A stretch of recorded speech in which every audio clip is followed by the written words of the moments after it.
1 kilo 507 gram hash ऑइलसह आणखी 4 आरोपी अटक. ठाणे गुन्हे शाखेची कामगिरी. गुन्हे शाखा युनिट 5ने 7 फेब्रुवारीला ऋषभ संजय भालेराव याला चरस आणि हॅश ऑइल ऑनलाईन विकणाऱ्या संदर्भात अटक केली होती. तो चरस हा अंमली पदार्थ त्याच्या सहकार्याकडून आणत असल्याचे निष्पन्न झाल्यानंतर पोलीस उपायुक्त गुन्हे शिवराज पाटील, सहाय्यक पोलीस आयुक्त निलेश सोनावणे यांच्या मार्गदर्शनाखाली वरिष्ठ पोलीस निरीक्षक विकास घोडके, सहाय्यक पोलीस निरीक्षक भूषण शिंदे, पल्लवी ढगे पाटील, अविनाश महाजन, पोलीस उपनिरीक्षक सुनील अहिरे व त्यांच्या टीमने शोध घेतला असता शहापूर येथे राहणाऱ्या अभिजित अविनाश भोईर आणि डोंबिवली येथे पराग नारायण रेवणकर यांना अटक करण्यात आली असून त्यांच्याकडून चरस व गांजा असा 1,46,160 रुपयेचा मुद्देमाल हस्तगत करण्यात आला. तसेच अधिक तपास करत असताना आणखीन 2 आरोपी मामा उर्फ सुरेंद्र बाबूराव अहिरे व राजू हरिभाऊ जाधव यांना मनमाड, नाशिक येथून अटक करण्यात आली.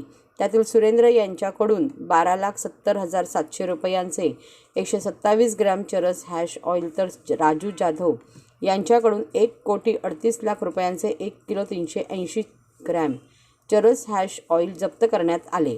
एवढ्या मोठ्या प्रमाणात चरस हॅश ऑइल त्यांनी विशाखापट्टणम येथून आणला असल्याचा सुगावा पोलिसांना लागला असून त्यादृष्टीने सखोल तपास सुरू असून आणखीन आरोपी वाढण्याची शक्यता असल्याचे पोलीस उपायुक्त शिवराज पाटील यांनी सांगितले. याचा पुढील तपास पोलीस उपनिरीक्षक तुषार माने करीत आहेत.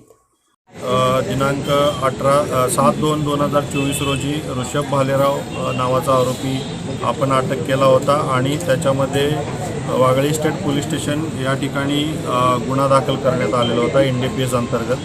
त्यामध्ये सुरुवातीला आपण 31 लाख किमतीचा मुद्देमाल गांजा, 63 किलो चरस आणि हॅश ऑइल असं पूर्ण 31 लाखाचा मुद्देमाल आपण पकडलेला होता. त्या अनुषंगानं या अगोदरही आपल्याला माहिती देण्यात आलेली आहे.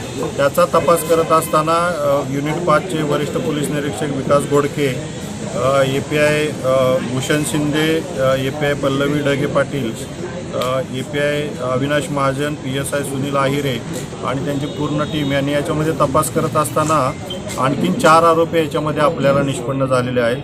हे 4 आरोपी यांच्याकडून याच्यातले 2 आरोपी, एक अभिजित भोईर म्हणून आहे, हा शहापूरचा राहणार आहे.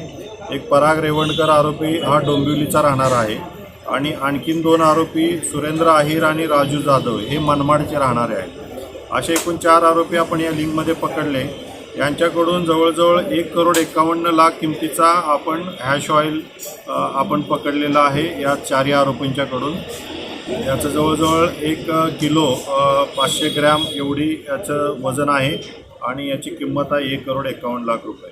तर निश्चित स्वरूपाने एक अतिशय चांगली कामगिरी जे आपण सुरुवातीचं ऋषभ भालेरावला पकडल्यानंतर पुढची जी कारवाई होती ती चांगल्या पद्धतीनं डेव्हलप करून याच्यामध्ये 4 आरोपी हस्तगत केलेले आहेत आणि याच्यावरून मोठ्या प्रमाणात आपण हॅश ऑइल जप्त केलेलं आहे. याची पुढची लिंक आणखीनही विशाखापट्टणम या ठिकाणी येत आहे, तर त्या अनुषंगाने तपास चालू आहे. याच्यात आणखी काही आरोपी आपल्याला वॉन्टेड आहे ज्यांची नावं निष्पन्न आहेत. त्याची इन्फॉर्मेशन जशी मिळेल तशी आपल्याला देण्यात येईल माहिती. पण एक अतिशय उत्कृष्ट असं अंमली पदार्थ विरोधी कारवाई पुन्हा एकदा युनिट 5 क्राईम ब्रँच यांनी केलेली आहे.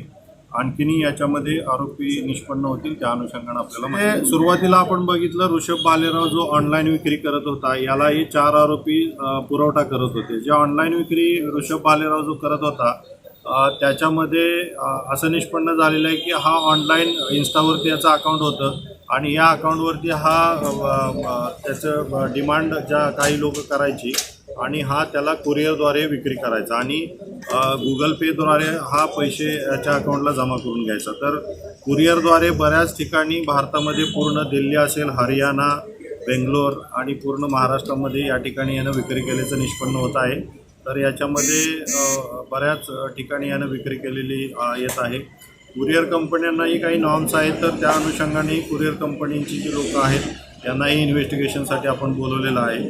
तर त्यांचाही यांच्यात काय रोल आहे किंवा त्यांना माहिती नव्हतं या अनुषंगाने तपास चालू आहे. त्याची जे हॅश ऑइल आहे त्याची 1 ग्रॅमची किंमत साधारणतः 10,000 रुपये अशी किंमत इंटरनॅशनल. हॅश ऑइलला चरस ऑइल पण म्हणतात आपण. जे कॅनाबिस नावाचं जे नार्कोटिक जे हे आहे प्लॅन्ट आहे त्याचा एक्स्ट्रॅक्ट करून हे हॅश ऑइल काढलं जातं आणि हॅश ऑइलची जसं लिक्विड फॉर्म आहे चरसचा या अनुषंगानं सेवन करण्यासाठी हे वापरलं जातं. जसं की आपण हुक्का ज्या पद्धतीनं वापरतात त्या पद्धतीनं याचंही सेवन केलं. आपण ज्यावेळेस जे काही कस्टमर आहेत यांचं प्रोफायलिंग केलं असतं. हे IT क्षेत्रातलेही काही मुलं आहेत, काही स्टुडंट्स पण आहेत आणि काही कॉमन सिटिझन्स पण आहेत. त्यामुळे असं पर्टिक्युलर आपण या क्षेत्रातीलच लोक घेत आहेत असं आपण म्हणू शकत नाही. याचं प्रोफायलिंग वेगवेगळ्या क्षेत्रामध्ये